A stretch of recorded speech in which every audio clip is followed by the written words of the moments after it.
See the High Commissioner to Canada, Mr. David McKinnon, the Inspector General of Police, Mr. Pujit Jayasundara, Mr. Harold O'Connell, who is the Director of Capacity Building and Training at Interpol, Mrs. Marjo Reyes, the Senior DIG of the CID in Sri Lanka, Mr. Ravi Senviratnam, Senior DIG Latif, Senior DIG Vaidya Alankara, other members of the police, and visiting delegates from law enforcement and border management agencies in the region. First of all, a warm welcome to all of you who are here in Sri Lanka for the second, or is this the third phase of Project Relay. I had the privilege of opening the second phase as well, which was on the 14th of September, which was concentrating on intelligence gathering. I'm not sure whether most of you were here at that event, but another warm welcome to all of you who are here today. This is the third stage, and this moves on to specialized training. And Project Relay, as Mr. Harold O'Connell said, is focusing on countering migrant smuggling in South and Southeast Asia through capacity building and border security. It's an important area. It's important for nations to feel comfortable in working with each other. And I thank Interpol for making available this opportunity, and to the Government of Canada, the High Commissioner, for their support in putting this together. The smuggling of migrants is truly a global concern, with virtually every country in the world being used by profit-seeking criminals for smuggling migrants, whether as a country of origin, a transit country, or as a country of destination. Migrants are being smuggled across borders and between continents, causing serious problems for governments in every part of the world.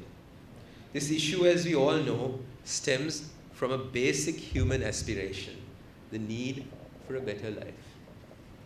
This may be for themselves or for their families, and it may involve searching for work or escaping from poverty, natural disasters, violence, armed conflict, or persecution.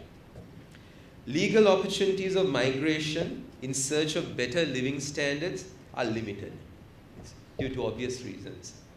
And profit-seeking criminals exploit this situation by opening up various illegal avenues to facilitate migration. This crime is not only perpetrated by isolated criminal entities, but also by organized criminal networks that are well connected and well established. Corrupt officials and other individuals may also be involved in the process, making the network more complex and complicated. Smugglers of migrants and their networks over the decades have become more and more organized, establishing professional chains transcending borders and encompassing all regions. The UNODC, the United Nations Office on Drugs and Crimes, a key organization focusing on the issue, says, as with other forms of organized crime, the groups concerned have increased their operations by shifting routes in a bid to expand into other markets and circumvent the responses of states.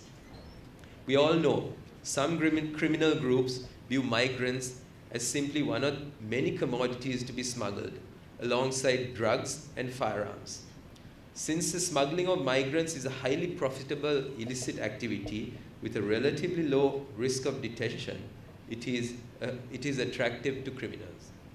Countries in the South and Southeast Asian regions, for instance Bangladesh, Bhutan, India, Myanmar, Nepal, Sri Lanka, and Thailand, are particularly vulnerable to the issue of migrant smuggling. Studies into the situation in Sri Lanka have observed that the networks in the western part of Sri Lanka are better organized and centralized compared to those in the southern part.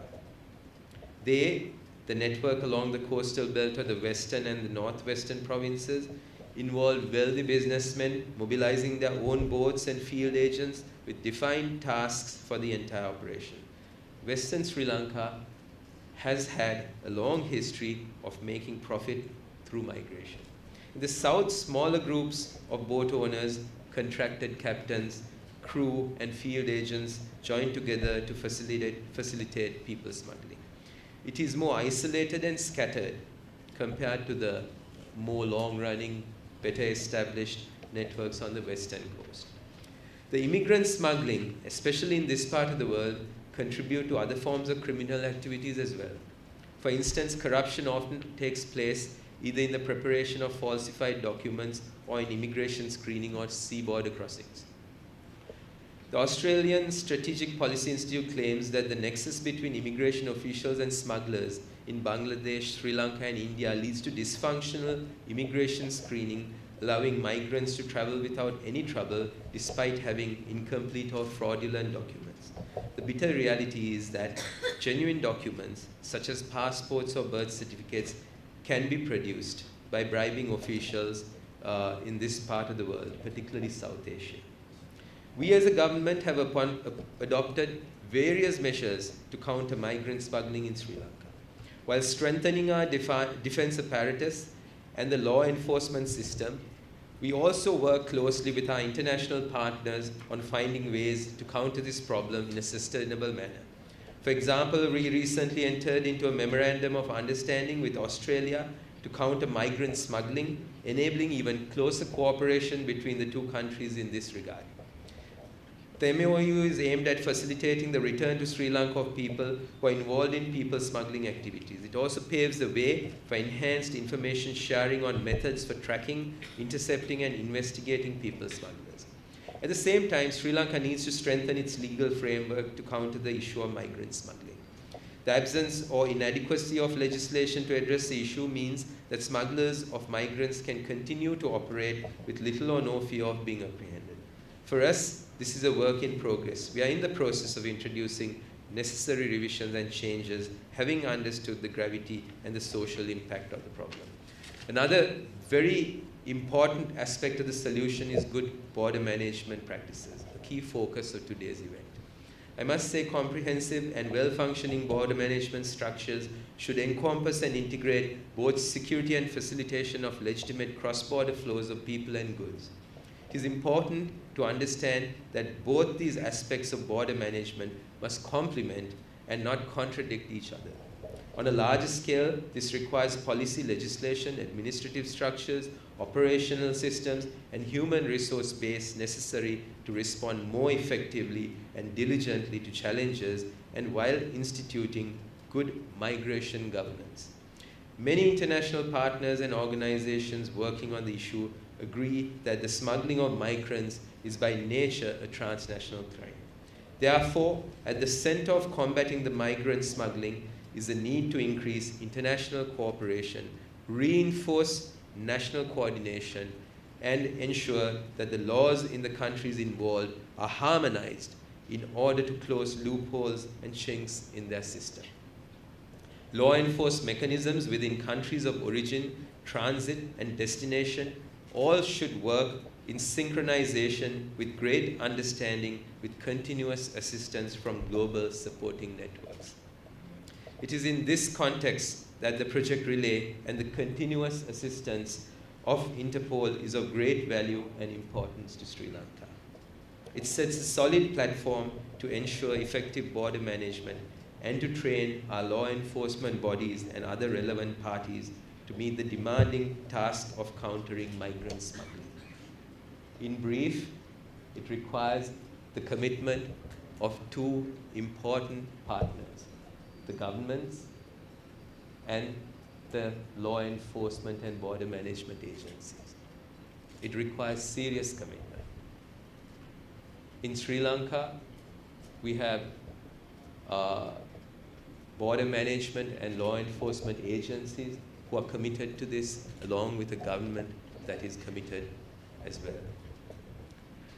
The government of Sri Lanka is committed to upholding the rule of law, ensuring law and order, which includes fighting crime, organized crime, drugs, and corruption, amongst many other areas. This is not only to make Sri Lanka safer for its people, but to be a good neighbor, a responsible neighbor to other countries in the region. Thank you very much, Interpol, for putting all of this together, and thank you, Canada, for supporting us. My congratulations go to the CID for carrying through with this program, along with many other programs that they have put together this year with their international partners. Let's all work together and make the region safer for the peoples of our countries. Thank you.